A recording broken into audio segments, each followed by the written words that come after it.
कैमरे में कैद हुई ये भव्य तस्वीरें हैं प्रयागराज महाकुंभ की। गंगा के तट पर नागाओं का दीक्षा संस्कार शुरू हो चुका है।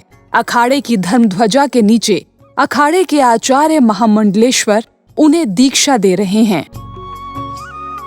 दरअसल जूना अखाड़े की चारों मड़ियों में नागा साधु बनाने की ये प्रक्रिया धर्म ध्वजा के नीचे पुकार के साथ आरंभ हुई। नागा बनने के इच्छुक साधुओं ने पुकार होने पर हाजिरी लगाई, अपने गुरु से आज्ञा ली और उनके चरणों में दक्षिणा अर्पित की। इसके साथ ही शुरू हुई इनकी 24 घंटे की तपस्या।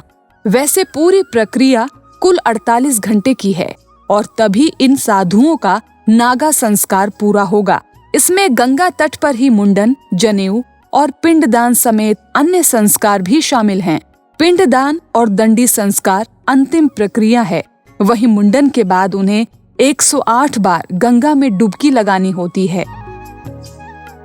महाकुंभ क्षेत्र के सेक्टर 20 में गंगा तट पर बना ये विशाल पंडाल श्री पंचदशनाम जूना अखाड़े का ही है।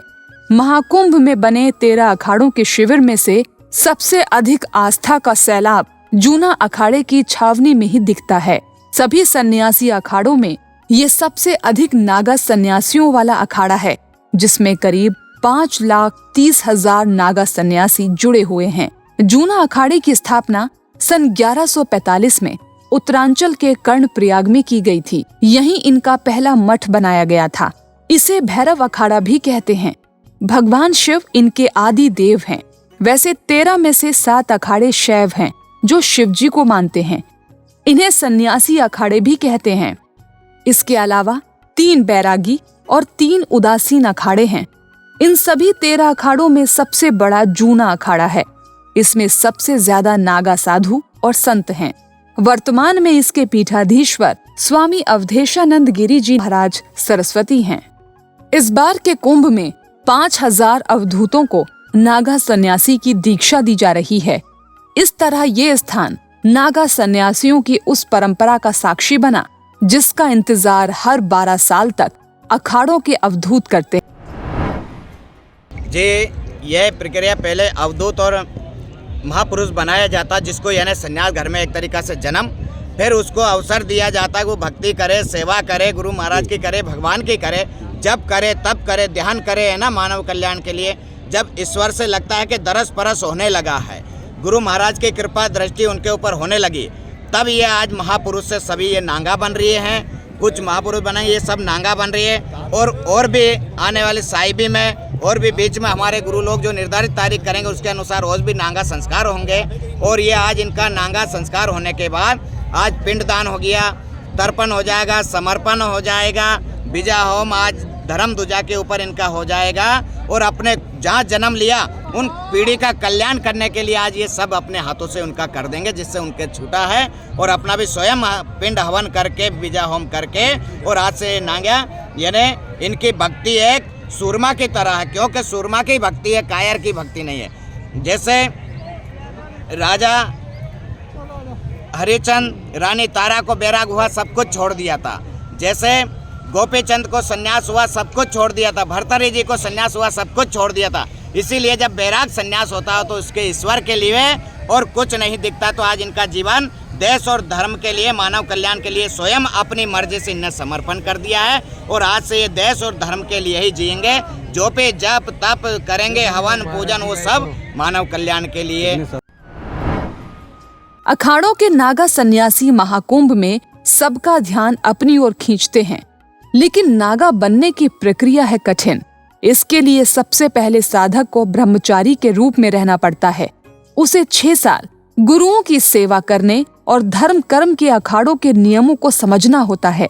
इसी अवधि में ब्रह्मचर्य की परीक्षा ली जाती है। अगर अखाड़ा और उस व्यक्ति का गुरु ये निश्चित कर ले कि वो दीक्षा देने लायक हो चुका है, तो फिर उसे अगली प्रक्रिया में ले जाया जाता है। ये प्रक्रिया कुंभ में ही होती है, जहाँ वो ब्रह्मचारी से महापुरुष और फिर अवधूत बनाया जाता है। इस तरह प्रयागराज में नागा संस्कार से दीक्षित ये नागा राज राजेश्वर नागा कहलाएंगे।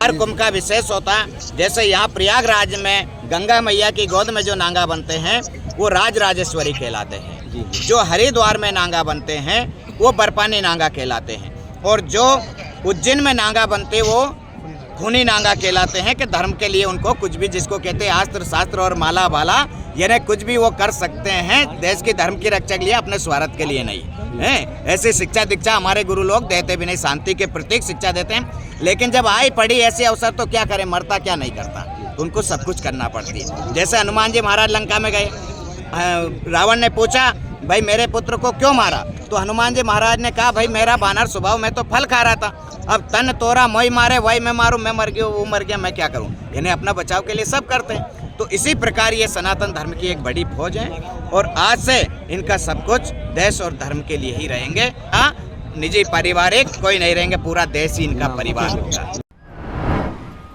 आमतौर पर नागा बनने की उम्र 17 से 19 साल होती है। इसके 3 चरण हैं, महापुरुष, अवधूत और दिगंबर।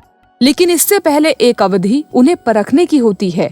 जो भी नागा साधु बनने के लिए अखाड़े में आवेदन देता है उसे पहले लौटा दिया जाता है। फिर भी वो नहीं मानता, तब अखाड़ा उसकी पूरी पड़ताल करता है।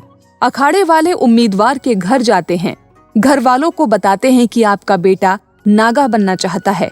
घर वाले मान जाते हैं तो उम्मीदवार का पूरा इतिहास खंगाला जाता है। जो परख अवधि में खरा उतरता है उसे वापस सांसारिक दुनिया में लौटने की सलाह दी जाती है। अगर वो नहीं लौटना चाहता तभी उसे संन्यास जीवन में रहने की प्रतिज्ञा दिलाई जाती है। पहली प्रक्रिया में उसे महापुरुष घोषित करके पंच संस्कारित किया जाता है। पंच संस्कार यानी शिव, विष्णु, शक्ति, सूर्य और गणेश को गुरु बनाना पड़ता है। अखाड़े की तरफ से इन्हें नारियल, भगवा वस्त्र, जनेऊ, रुद्राक्ष, भभूत सहित नागाओं के प्रतीक और आभूषण दिए जाते हैं। दूसरी प्रक्रिया महापुरुष को अवधूत बनाने की होती है, जिसमें उसे किसी नवजात शिशु का रूप दिया जाता है। उसे 17 पिंडदान करने होते हैं, 16 अपने पूर्वजों के और 17वां पिंडदान खुद का। इसके बाद वो सांसारिक बंधनों से मुक्त हो जाता है। वो नया जीवन लेकर अखाड़े में लौटता है। इस प्रकार उस महापुरुष को अखाड़े के आचार्य, महामंडलेश्वर या पीठाधीश्वर महापुरुष को गुरु मंत्र देते हैं। इसके बाद उसे धर्म ध्वजा के नीचे बिठाकर ओम नमः शिवाय का जाप कराया जाता है। अब वो अवधूत सन्यासी बन जाता है।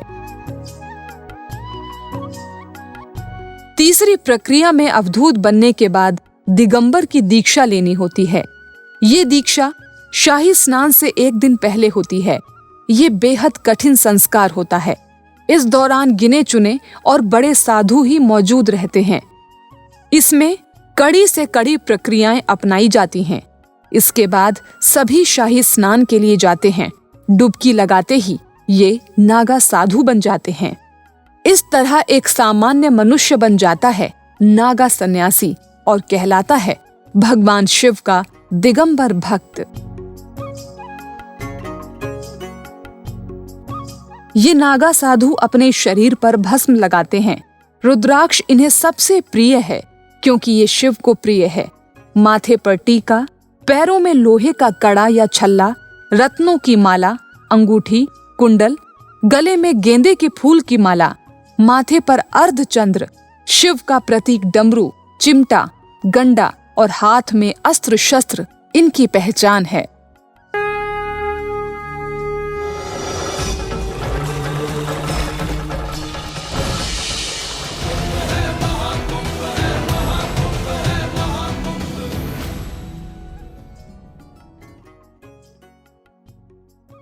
प्रयागराज महाकुंभ के पावन अवसर पर 2 विदेशी समेत 150 महिलाओं ने भी एक साथ नागा सन्यासी की दीक्षा ली।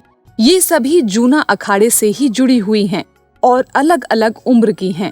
इन्होंने भी केश कटवाए, गेरुआ वस्त्र छोड़कर बिना सिले हुए सफेद वस्त्र धारण किए, जीते जी अपनी 7 पीढ़ियों का पिंडदान किया और फिर अखाड़ा कोतवाल के साथ सभी को गंगा तट पर ले जाया गया और गंगा जी में 108 डुबकियां लगवाई गईं।